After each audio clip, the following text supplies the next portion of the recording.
Hello, everyone, and welcome back to another brand new episode of the Collider Games podcast. My name's Dennis. I'm in studio with Josh Weyers, and also through the magic of Skype, Caboose. How you doing, Caboose? Doing good.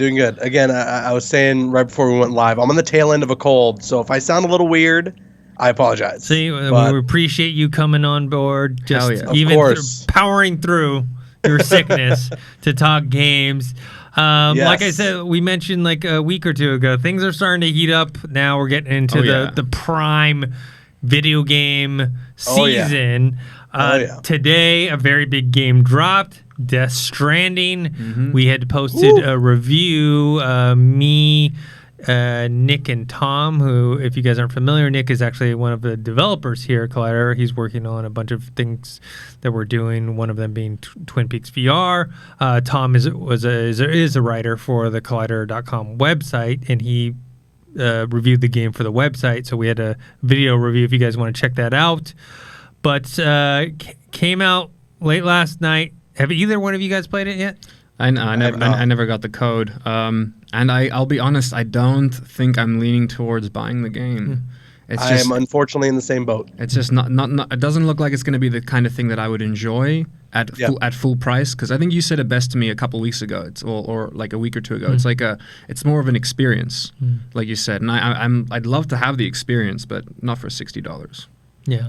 So this game came out at midnight last night. People started downloading it. People started playing it. I saw some cool videos of the collector's edition. They had the full-on BB, which is the bridge baby.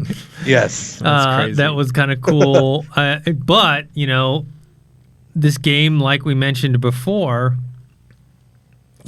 I think it's going to be...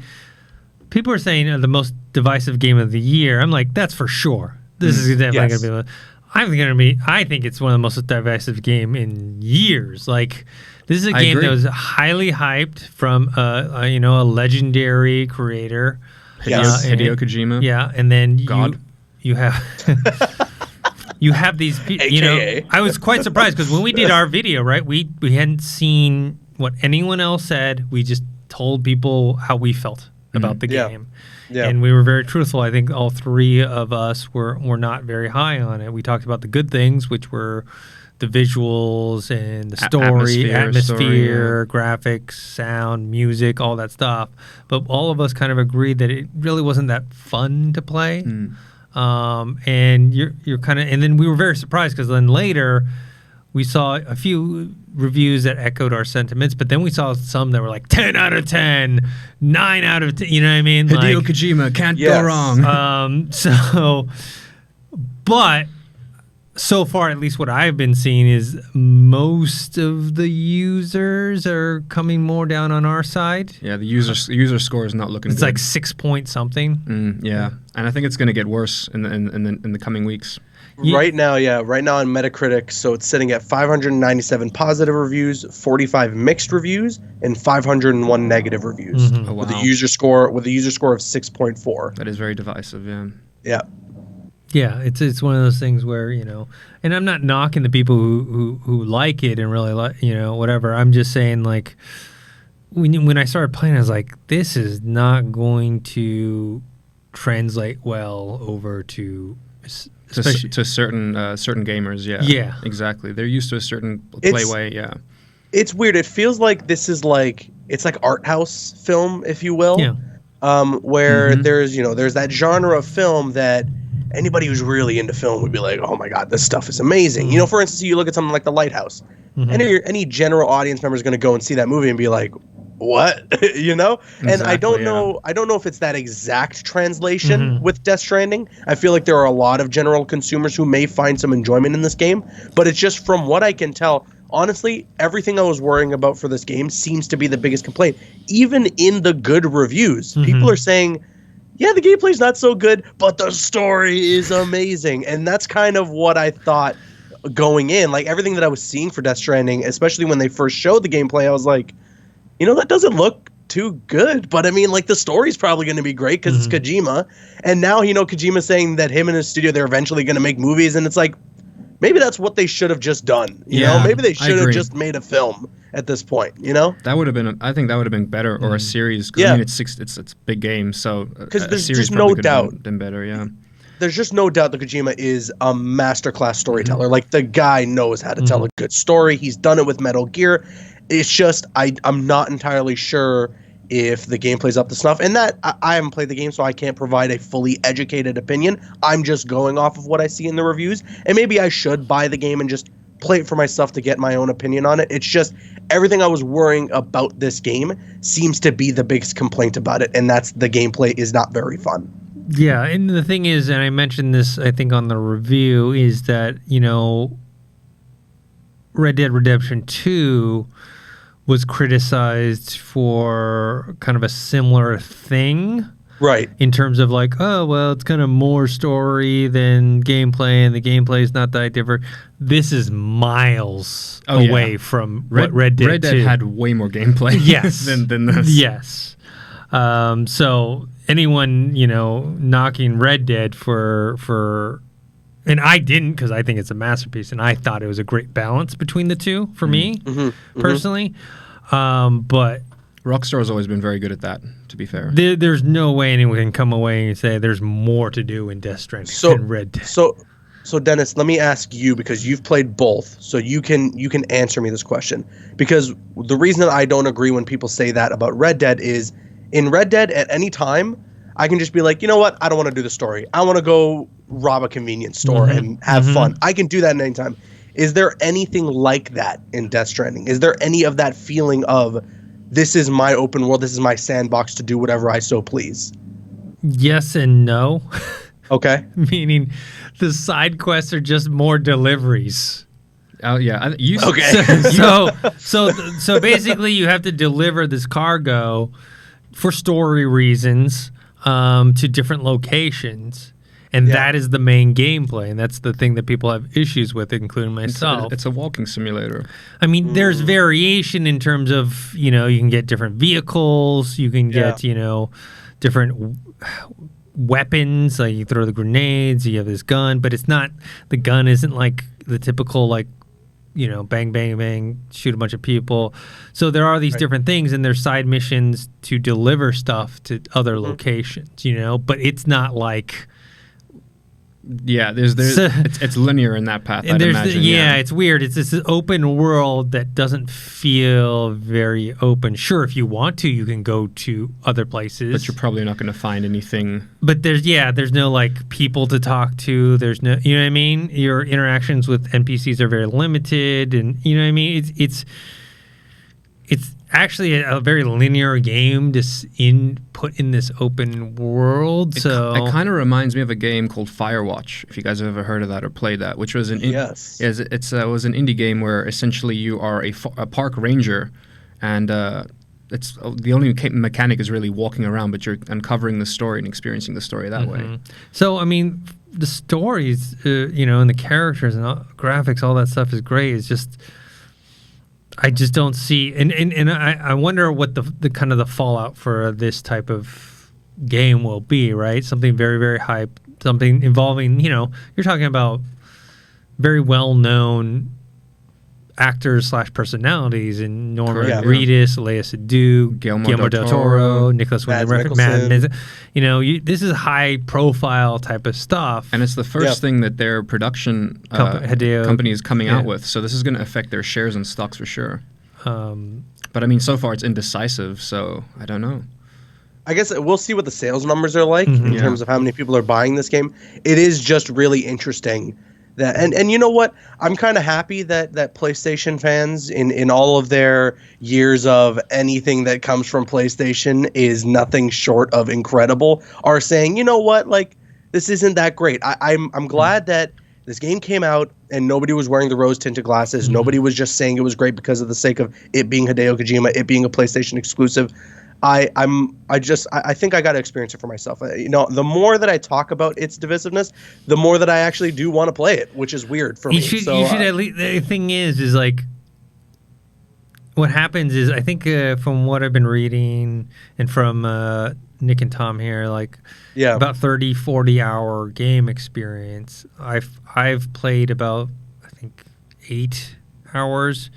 The thing is the variance in what you can do is so little, you know what I mean? Like, well, you told me the one day you played for I think 3 hours and you punched one guy. Yeah. That was it or something. Yeah, that was your entire interaction for like the first 3 hours of the game. Yeah. I mean, the first 2 hours is, and it's not a spoiler, is that it's mostly cutscenes. The first 2 hours you play about 15 minutes. Yeah.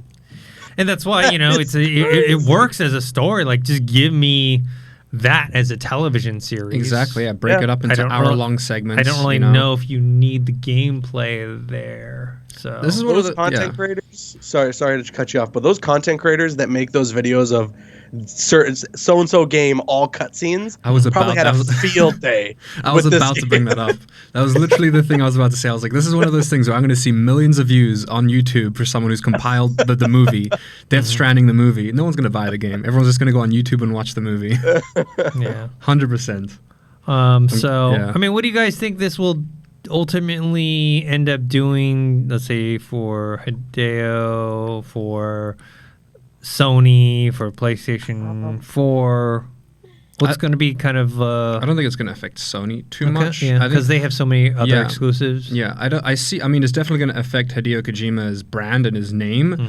I don't see his company going bankrupt from this, by any means. Like, I just don't see him raking in money to be able to pump out another game anytime soon. Like, I feel like it's gonna be years till we see another game from that production, unless they've been working on something in the background that we don't know about.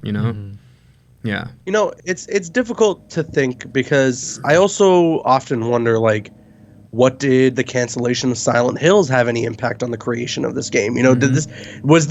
Was Death Stranding the sloppy seconds, if you will, of what Kojima wanted to make and where his passion really was, especially considering that they were making that Silent Hill game with Norman Reedus? Were we to expect something of much greater quality from that? And because he wasn't able to pursue that, he ended up saying, okay, well, this was another idea that I had, so let's make this instead, because that's our only option. And I wonder, I mean, I don't think this is going to have too big of an impact on Kojima.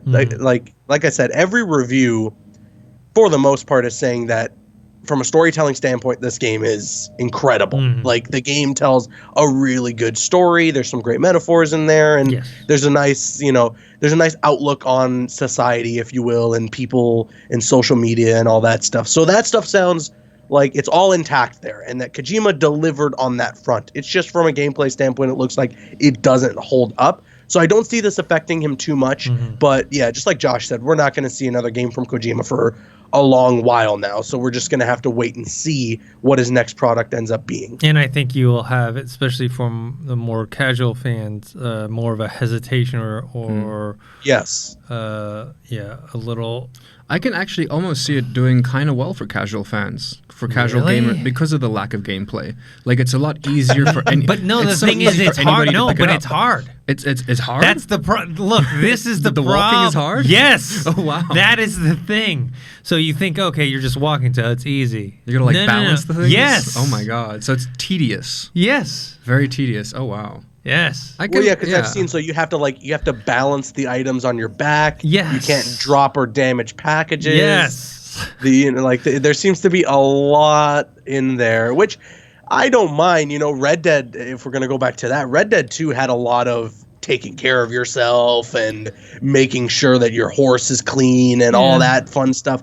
But I feel from this game versus that, it's just not as interesting, the interactive experience of it. Like, do I really want to be balancing a bunch of packages on my back up a hill and soothing baby? Soothing baby. This is weird. I have to play it. I don't want to. No, you should. I think everyone should play it. But I don't want to keep knocking on the game without having my own opinion on it. I don't want to say that the game is bad because I don't know that. I could play it and come on the podcast next week or something and be like, Yeah, this is my favorite game. We could go me in the past. You're an idiot. This game is incredible.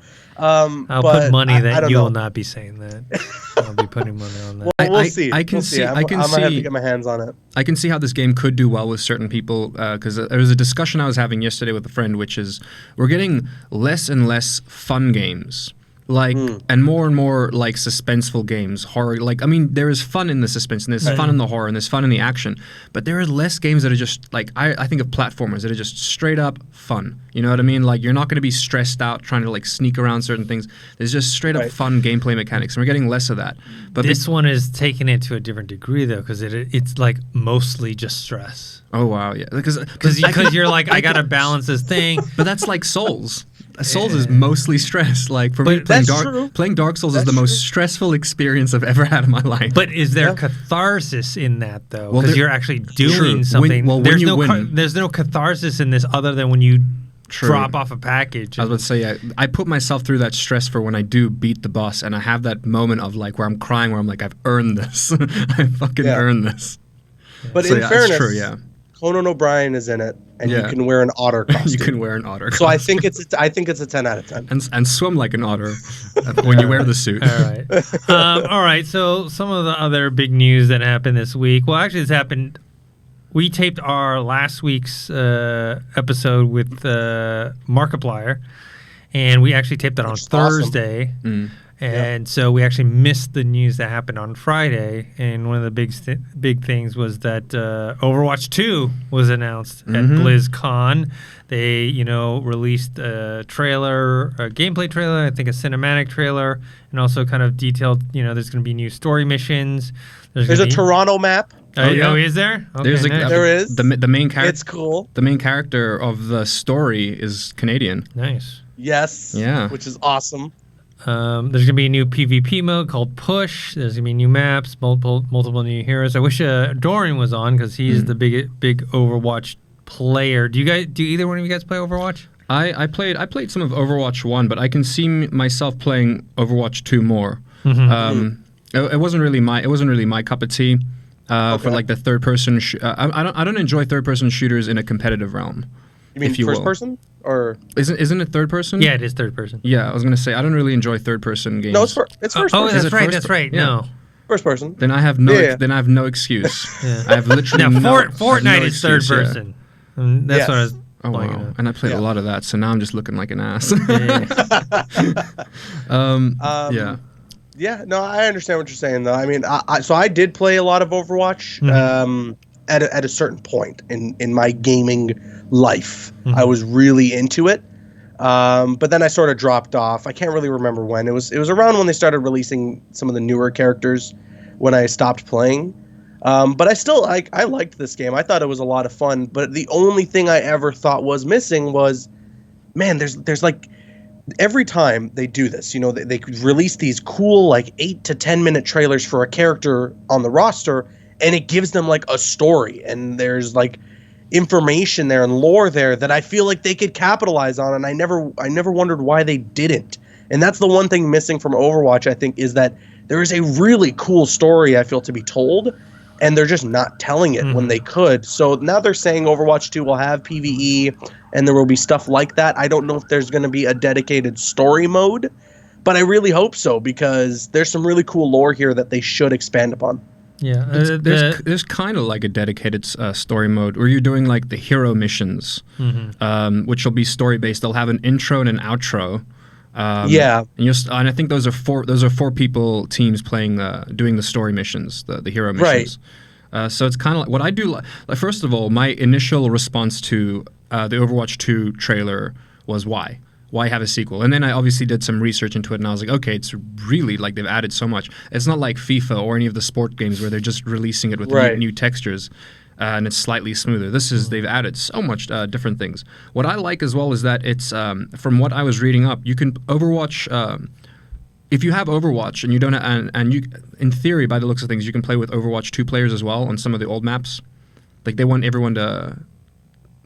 I could be wrong. Right. I could be, but by the looks of things, I know that your cosmetics and stuff transfer over to Overwatch 2. Yes. But they're saying that it feels like this is more of an expansion, though. Yeah. Like just a big expansion than an actual true sequel. I don't know. Here's the quote I'm looking for. Yeah. So if you have Overwatch, you can still play Overwatch 2 maps. So if you have Overwatch and Overwatch 2, you guys can still play with each other. You just can't play the hero missions and things like that if you have the first Overwatch. So you'd have to get Overwatch 2 for the story and the push mode and things like that.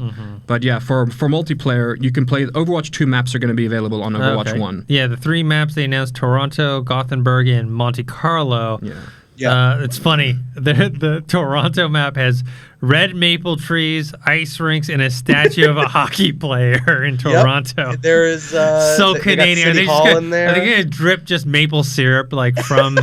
They said they were trying to make the ideal version of each place, and they had people who are from their respected areas developing it. So the people who made the Toronto map there were a couple people from Toronto making the Toronto map. I think the Toronto map features it's called Nathan Phillips Square. If you've ever seen, there's the Toronto sign in there, and that's like an actual place. And they got City Hall in the background. Like that's an actual place. Oh wow! In Toronto, that's so awesome. it's cool. It's cool. And I'm gonna assume Rio de Janeiro is gonna be a map as well because that's where the story takes place. They said the first mission. First mission takes place there, so I'd assume that's gonna be a map as well later on. Yep. Yeah, as far as the graphics, they showed player models of Overwatch 1 versus Overwatch 2. They look better, but it's not like mind-blowingly. I mean, Overwatch was never about the polygon count. It was more people like the style of it. Yeah. The anime style of it. And so with that, you don't really need to push too hard on the graphics. Which I like one of the things they brought up, which is the fact that the characters have been changed, but only ever so slightly. Like they used a reference of Batman. Like there's been so many different iterations of Batman, but when you see Batman, you know it's Batman. Yeah. And they said a lot of the characters are going to be like that, where it's going to be different versions, but they're still clearly that character. You know, I think that's quite cool. They also, I think it was smart choice to have Overwatch 1 and Overwatch 2. People still be able to play together, you know, for people, so that if you can't afford the game right away, you can slowly, and you're not losing progress or anything. They added. For the hero missions, they now added the ability for you to almost like skill trees. Like you can upgrade. You can choose what you can choose what abilities to unlock for your hero, but that's only for the hero missions. For PvP, they're keeping it. Can't do that for PvP. They're keeping it the way it's been. Yeah. The thing that I now wonder, because of what you're saying here, because people who have Overwatch 1 can play the PvP Overwatch 2 stuff. Now I wonder is how much is Overwatch 2 really going to cost? Because if you're going to give me a full price game on Overwatch 2, you really have to justify that the PvE content is worth that price. Because if all the PvP stuff is essentially a free update for the first game, then, or is it a paid thing or is it a free update? I'm gonna assume it's paid because it comes with story missions and hero missions, as well as a bunch of new Overwatch heroes, which I would imagine. No, he's talking about what I'm saying. Overwatch 1 players to play with 2. Yeah. I'm assuming that's free. That's what I'm guessing as well. If you've already got the game, you know, I mean, I kind of even see in the long run, I can see Overwatch releasing the PvE mode free completely. Sorry, I mean the PvP mode completely free for the sake of making more people get into the esports league, you know? Yes. More people getting into... okay. So you're thinking they're inevitably going to get to a point where Overwatch 1 just becomes free to play. Yeah, well, the PvP is free. Like, I can 100% see that, yeah. Kind of like Fortnite, where the PvP is free, and then if you want the story mode or whatever... Like Destiny 2 recently did that and stuff like... Yeah, I can see that happening as well. It's just, like I said, the thing that I'm wondering is, if I have Overwatch 1... and I can get the new PvP additions in Overwatch 2 for free with the first game, then how much are you going to charge me for the second game? Because if it's going to be full price, again, good question. It better be justified with the amount of content that's added in there, with the story missions, with the upgrading and the skill trees, and that new push mode and all that stuff. Like, all that stuff better be enough for me to want to spend the full $60 for Overwatch 2. Otherwise, I'll just wait for it to go on sale because I can try out all the PvP stuff in the first game already. Yeah, if that's the case. Again, this is all based on an assumption. Yeah. They may charge you for the PvP stuff. I don't know. So all based on an assumption. So the other thing that at BlizzCon, big announcement, was Diablo 4. so Josh has got the lowdown on that. What are the specifics of this long-awaited sequel? Right now it's 9 years. 9 years since Diablo 3. Which that's what Blizzard does, though. I mean, their games come out. They work on new IPs that I mean, who knows? Maybe after Diablo 4 we can finally see a StarCraft 3, maybe. Let's not talk about that. So they showed there's a beautiful 9-minute cinematic trailer. If you haven't seen it, please watch it. I've watched it multiple times because it's beautiful. It's dark. Cutscenes, obviously, it's gorgeous. Blizzard does such a good job with their CGI cutscenes. Oh yeah. And essentially, it's the reveal trailer for Lilith, which will be the main villain, which makes sense because if you play Diablo 3, you're like, well, didn't I already kill Diablo? So you're going to be fighting Lilith in the and then there's a gameplay trailer as well. There's a couple you can look around. There was a playable demo at BlizzCon. The 3 classes that they showed people is the Barbarian, the Sorceress, and the Druid. There's going to be 5 classes in total. So those are the 3 so far. I can only speculate that they're probably going to bring back Assassin Rogue type, maybe the Necromancer. So they're not really giving us too many new classes because they're all old classes. A couple of cool tidbits about the Barbarian here, which I like, is that he can have 3 weapons. Essentially, you can have 2 one-handed weapons in one hand, and then have your dual-wielding weapon on your back. And then each skill you have that you have as a button. For instance, I use a controller like R2, L2. Each skill you have, each active skill, is you can link to each weapon you want to use. So if you specifically want to use your R2 skill with your two-handed weapon, it'll automatically bring that out, and he'll use that for the R2 skill, if you will. So that's really cool. He's the only character that can do that. The Sorceress is, if you've played Diablo 3, pretty much the mage. Nothing's really changed there. It looks nice. And then there's the Druid as well, who can essentially summon pets. And I like this. It can switch between a half bear and half wolf form, and it does it automatically. By you doing the skills, you automatically change into that form and do the skill. You can also have pets, which is cool. For gameplay elements, for anybody who's played Diablo hardcore, one of the things I hated about Diablo 3 was the fact that any kind of pet skill or summoning skill it would take up a slot, and it's like once they're summoned, they're there. You know what I mean? So with Diablo 4, they were saying that if you have any of those skills, if you're using pets, they'll summon themselves when they're ready. When their cooldown has been reached, it'll automatically summon. So you can choose a different slot. You'll have more slots free available, if that makes sense.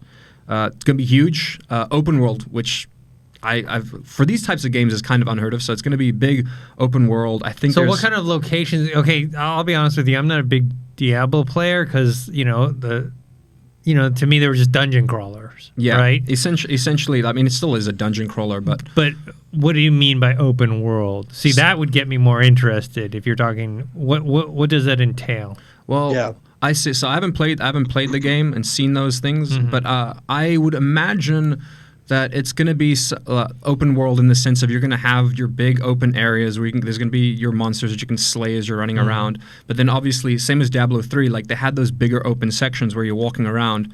You'll still have your dungeons. You just got to go to them within the big open world. I'm not saying there's anything wrong with dungeons. I'm just...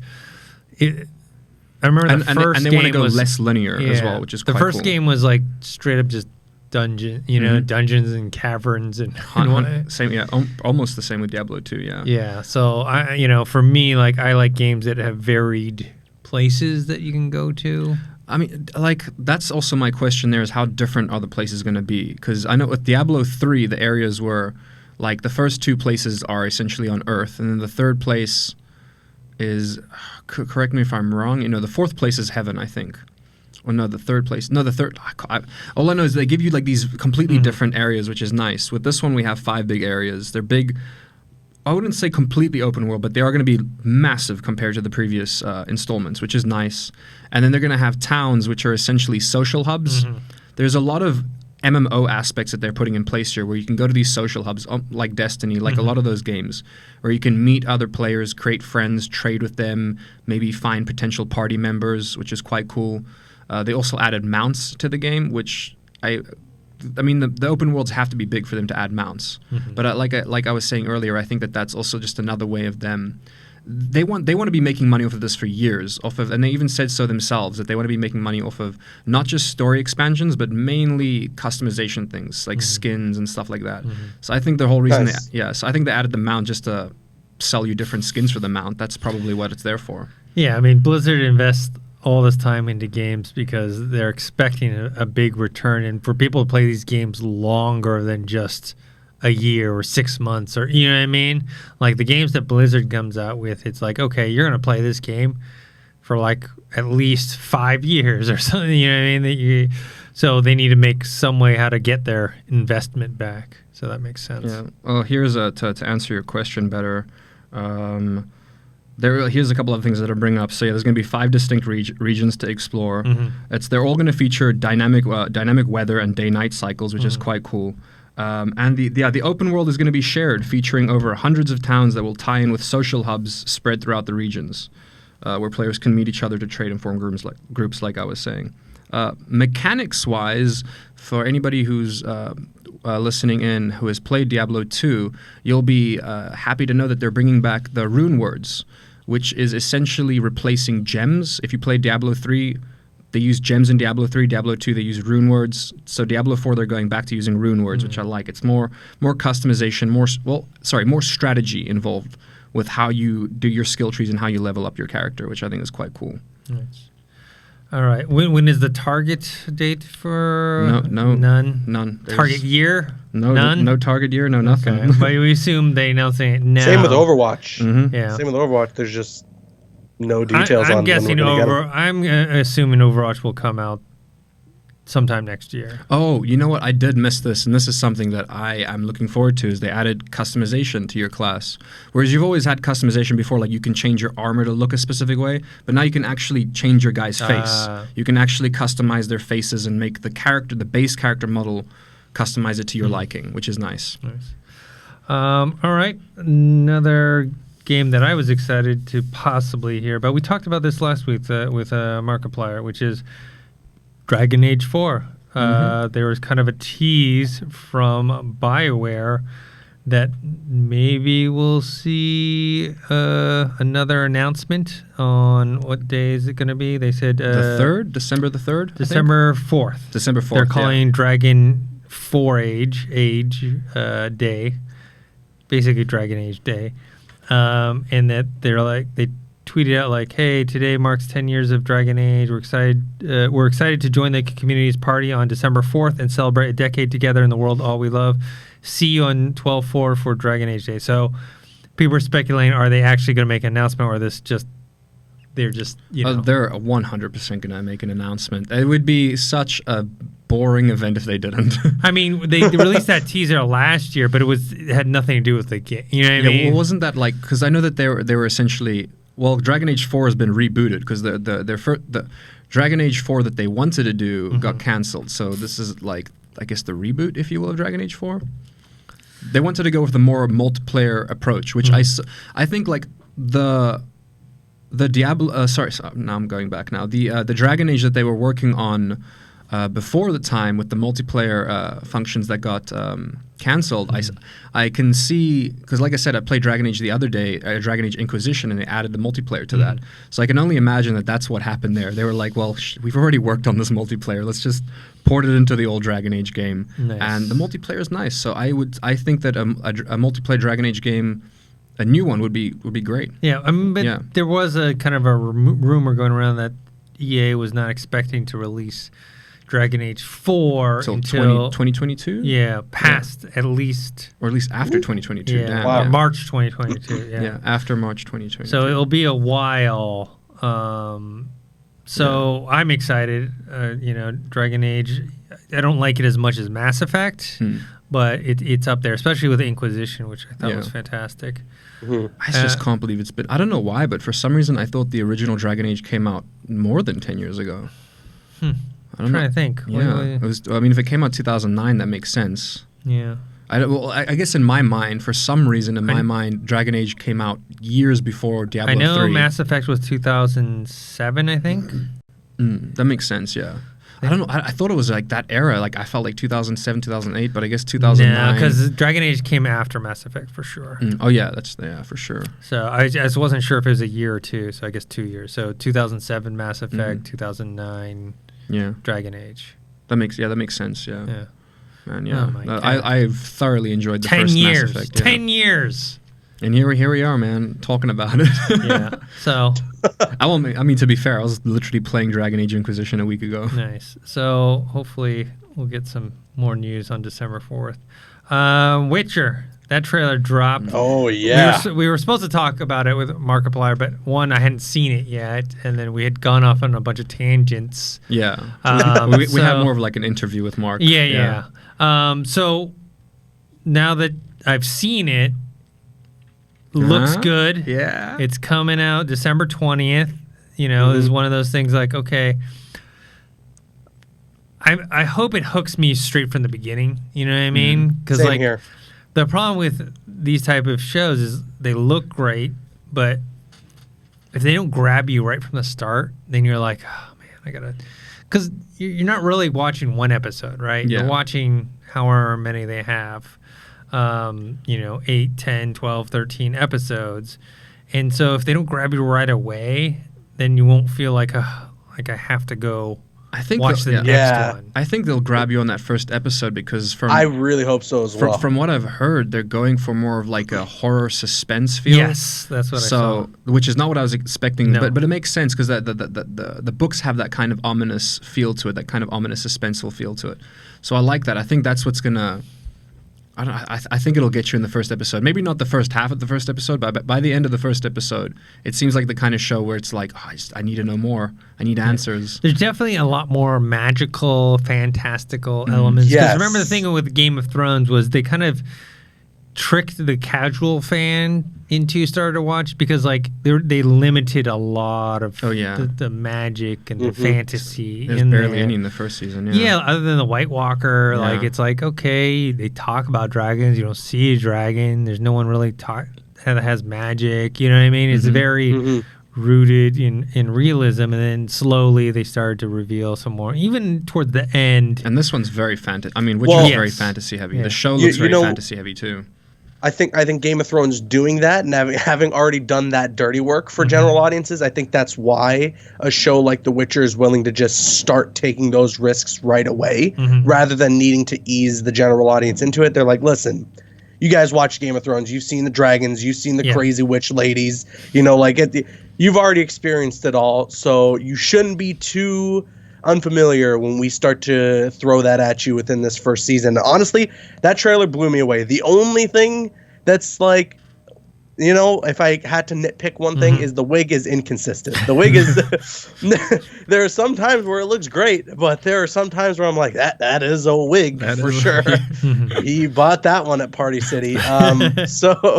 But I mean, other than that, like I think the set designs look incredible. Cinematography looks great. Oh, yeah. Henry Cavill's just like a born badass. Like, oh my God, he looks so freaking cool in this role.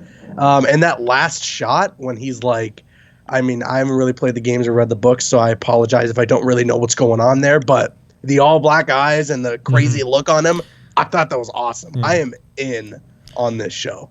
Going back to what you're saying a little earlier on Caboose, I would almost argue that if it wasn't for Game of Thrones, a series like this would never have happened. Well, it would never have happened. 100% agree. No, not with the budget it has. No. I mean, Game of Thrones wouldn't happen if Lord of the Rings didn't happen. You know what I mean? Right. It's all this progression. And it all flows. Like, I don't think, we're getting a Lord of the Rings series, but I don't think that would have been greenlit if it wasn't for Game of Thrones, which is weird because Game of Thrones could have happened without the Lord of the Rings, the movies. Full circle, man. It all comes back. Yeah. There's always that point, right? I mean, a lot of like comic book movies now, everyone's like loving them, but back in the day, it was very hard to get them made. That's also why it's like I'm hoping that the reason I want this to do good is because I want to see more adaptations from. I mean, this is an adaptation from the book more than the video game, but it's still within that realm of like gaming. I would love to see more like good adaptations from games to film. Speaking of which, I got this just in the email. Where is it? Here we go. Oh, that just reminded me. Here we go. We're getting a Mortal Kombat movie. I forgot about that. Oh yeah. This morning, Showtime and 343 Industries announced the production of the Halo series is set to begin. The show is set to be released in 2021. So it won't come out next year. It'll be in 2021. They'll probably start production early next year, I'd imagine. So, they're filming. I think they did. They're filming in Budapest right now. Yeah, right? So it's set to begin. Yeah. So that means they're starting. They're on their way. So it's finally happening because, with the whole... fingers crossed. Yeah. Fingers crossed on that one. Yo, who's doing it? You said which studio? It's on Showtime. It's on Showtime. It's on Showtime. Okay. Yeah. Yeah. I don't see any reason as to why they would need to cancel. So it looks like I'm sure it'll come out great. I hope so. I'm worried about that Cowboy Bebop series coming out. That's on Netflix, right? Yeah, I mean, they're not filming right now because the lead actor. Yes, John Cho. Yeah, he got into an accident day one of filming. Yeah, that sucks. He had to go get surgery. Big accident. Yes, they had to delay it for a while. 6 months. They had to delay 6 months of filming. Yeah, that's insane. Yeah. So we're not going to get that series anytime soon. But I don't know. I think he'd do a good. He would do a good job with Cowboy Bebop. Yeah. So. All right. Next thing before I get into next news stories, I put this in here on purpose because I want to talk about this. I don't know if Caboose is playing it, but I know Josh is playing it. Hell yeah. This is the game that, why haven't I finished Death Stranding?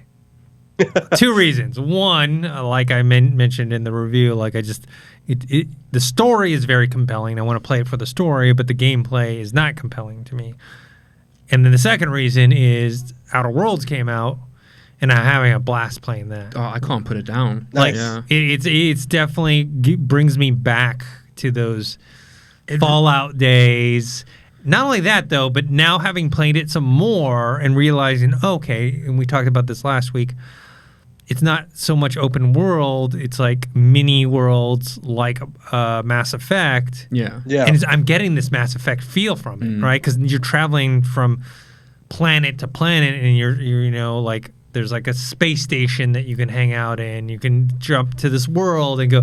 There's all these different side missions. So it's almost like this blend. I'd say 75% Fallout, 25% Mass Effect in there. Oh, I agree. I'd say the same. But for me, I just wanted another Fallout New Vegas so badly, and this is the closest thing I'm ever going to get to it. And I keep feeling these heavy Fallout New Vegas vibes with the companion system and all that. Man, it's been wonderful. I have 2 accounts that I'm playing on because I'm one of those people that I hate making decisions. So as soon as I make a decision, I've got to go hop on the other PlayStation with my other account and make the opposite decision and see where that takes me. Man, just make a choice and live with it. That's life. Yeah, if you're one of those people that can't make decisions, this game is going to be a tough cookie for you in that regard. But yeah, I'm having so much fun playing it. Like I mentioned before, that they refined the UI from the Fallout days, so now everything is just more streamlined. So you get to do more within a shorter amount of time, right? Yeah. As much as I love, like I said, a Fallout and those type of games, there was kind of a slowdown factor in terms of going through the menus or whatnot. Or this one kind of speeds things up a bit. Yeah. And I'm having a blast playing it. The only qualm I have with it, and it is such a small thing, actually, if anything, I see them patching this real fast, is that you have to really be, in terms of looting things, if I run into a room and I want to just loot everything, I want to pick everything up, just spam the square button, pick it all up. But it's an issue of you really, if your cursor is just an inch away from that object, you will not pick it up. Yeah. You have to really make sure that it's I just wish there was a bit more of a buffer zone for when it comes to picking things up, so I don't have to be so accurate. I'll struggle to pick things up sometimes. You know what I mean? But that's my only qualm with it. How many hours are you into it? Let's see. I'm probably about on my main one. I'm probably about 10, maybe 11 hours in so far. On the other one, I'm about 8 hours in. Because I'm playing them both completely different people, but I don't know. I'm one of those people where I have to do that. I will say this though, I see more of an emphasis. The game's also kind of easy, in my opinion. If you're playing it on normal, I had to switch to hard right away. Did you? Normal was too easy for me for combat. I was just running around destroying people. I did put a lot of my stats into strength, but even then, it shouldn't have been that easy from the get-go. the game is more, in my opinion, the game is a lot more focused on dialogue, and I love that. Yeah, this is the first time in these type of games where I actually start boosting my dialogue skills. Usually, from the get-go, you should. Like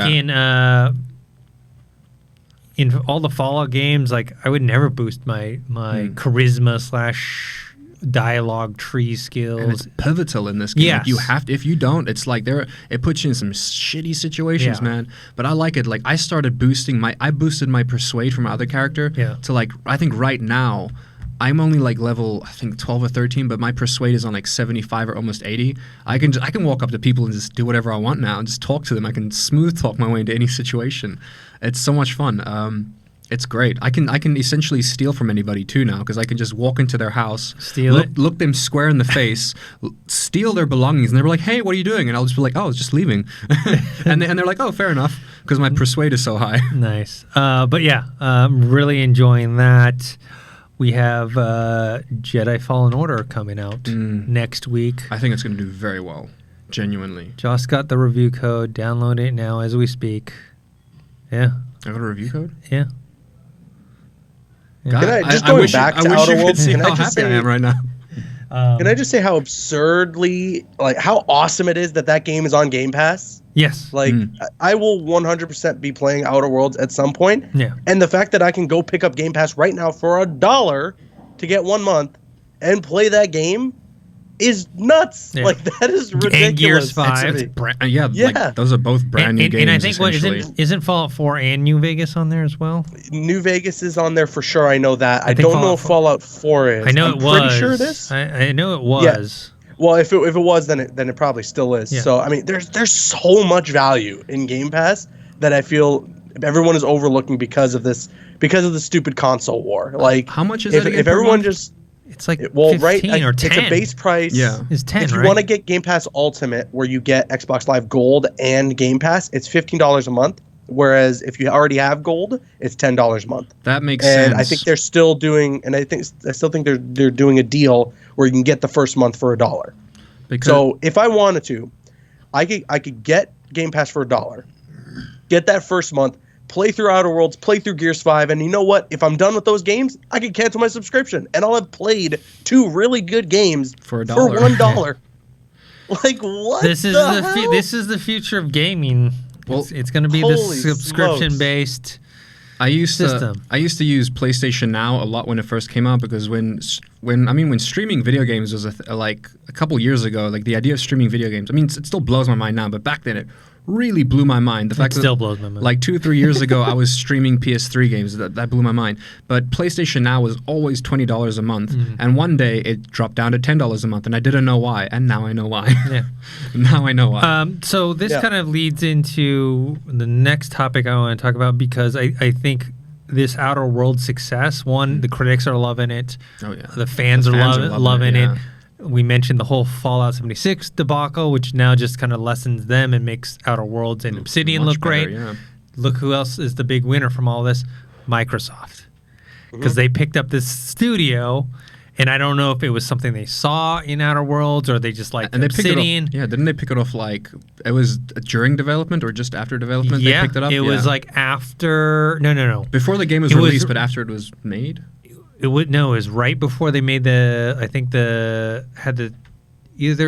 the trailer announcement or whatever last year before the Game Awards. I just know that was the reason that they were acquired for the most part was Outer Worlds. So now they have a win. They have an exclusive to this game that people are loving that also was on multi-platform. So now you're like, okay, I just played it on the PS4 and I loved it. I've got to play the next Outer Worlds. And sorry, it's only going to be on the Xbox. I was going to say that's where it's going to get me. And you best believe the game's so good, I'm going to buy an Xbox if that happens. Yeah. So the big winner out of all this, I think, is Microsoft, which leads into the next topic, which is PlayStation. The CEO, Jim Ryan, says he's interested in expanding Sony's lineup of first-party studios, but they're going to be cautious and careful about who they acquire, because obviously they acquired Insomniac Games, which was a big win for them. I mean, big win. Yeah, with Spider-Man, and I'm sure this sequel will definitely be there and drive a lot of sales on the PS5. Speaking of Insomniac, one of my favorite studios, and talking about platformers earlier, I want some more platformers from Insomniac. Mm-hmm. Insomniac makes amazing platformers. Mm-hmm. Did anybody here play Sunset Overdrive? Played a bit of it. I was saying because it's a really fun game. That was a really fun game. That was only Xbox, which was I wanted to play it so bad. I got it on PC. Mm-hmm. Paid for it, bought it, and then found out my PC can't handle it. Nice. Mm-hmm. But yeah, that's another game that was just it looked so fun, and Insomniac does such a good job of making fun games. Yeah. Yeah. So, I think this is something that the Sony and PlayStation are looking into. I'm just wondering, when it comes to, we mentioned Google Stadia starting their first party studio, and it's just going to start, man. Mm-hmm. These studios are going to be gobbled up left and right. Like next year, beginning of next year, so many studios are going to be bought up. Yeah. So, all right. Especially after Google Stadia releases. Next topic, we have some best Black Friday 2019 sales. You have the console. Oh boy, $199. I'm so upset. Oh boy, $199 for a PS4 Slim terabyte. I just bought PS4 just so I could play Death Stranding, which I ended up being disappointed with. Did you get a bundle? No, I just bought the system. There was no sales on it. Not even a refurbished copy, not secondhand, not just. No. Oh my god! Damn, because I wanted the warranty here. Yeah, so I basically lost. Slim. I basically lost $80. Well, hold on. And a bunch of games, because it comes with a bunch of games. Yeah. It comes with Last of Us Remastered, God of War, and Horizon Zero Dawn. That is the deal of the century. Yes. Like, if you don't have a PlayStation, start saving up right now, because this is the ultimate deal right now. It comes with 3 of the best games for the PlayStation. Yeah. And the actual, like, the Slim console, which is fine. It's not. I don't think this. Pro. I don't think this is out now, right? This is like going to happen on Black Friday. No, I think so. This is their Black Friday deal. Yeah, they're just letting everyone know this is what's happening. But yeah, fantastic deal. This is what I was looking for when I was about to buy it. I know. I'm so honestly, sorry. those 3 games are must plays if you haven't played them. But I have them now. Oh yeah, I have them now. Last of Us I got for free. Okay. Yeah. Okay, that's fair. God of War I bought, but it wasn't expensive. Okay. It was $10 or whatever. Yeah. So okay, that's fair. Man. If you honestly, I know. Where's my $80? You need to play. That's you need a tough one. That's if a I tough can, one, Dennis. If I can find my old copy of Horizon Zero Dawn, I so it's kind of like I bought Death Stranding. It kind of is like you bought Death Stranding. Yeah. The $60-$80 you missed out on. All right, but yeah, that's another awesome deal. They're doing an accessories deal where you can get the PSVR bundle with Resident Evil 3 or 7, Astrobot, Skyrim VR, PlayStation Worlds, and Everybody's Golf VR for $200. Which is a great deal. Yeah, great deal. Really good deal.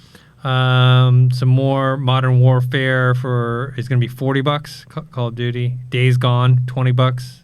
Still not worth it. Spider-Man Game of the Year edition. Game of the Edition 15. That's what I might pick up. That's a good deal because I don't have Spider-Man yet. That's what I do have God of War though. So I have Last of Us Remastered.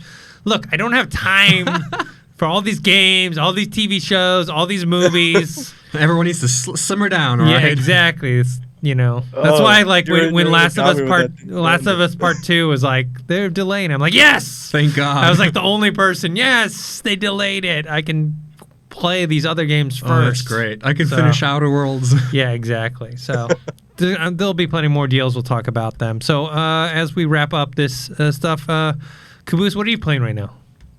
I'm still really addicted to Destiny 2. I should just be honest. But after all this talk today, I got to get Death Stranding. Mm-hmm. I have to just play it for myself, give my own opinion on it. Mm-hmm. So hopefully, if I'm on next week, by next week I can give a better opinion on my thoughts on that game. Yeah, I'd like to hear your thoughts.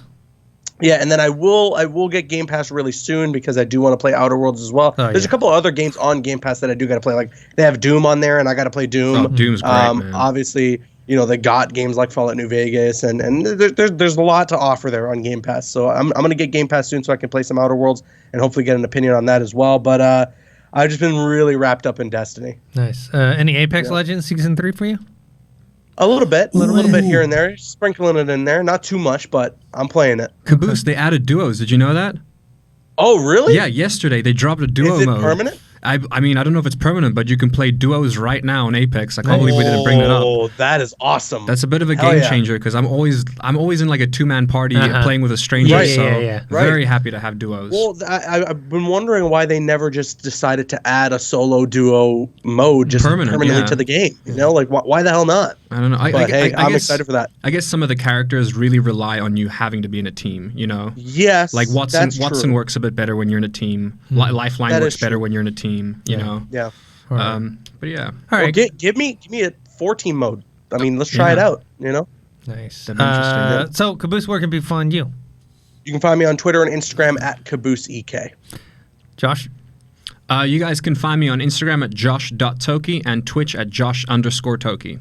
And you guys can find me on Twitter at ThinkHero, Instagram, Dennis.tzng. Make sure to subscribe to this YouTube channel, youtube.com/Collider Games. Also subscribe to the Collider podcast feed. That's the factory feed. We're on there every single week. And we'll see you guys. And comment. Tell us what games you've been playing this week. And we'll see you guys next week.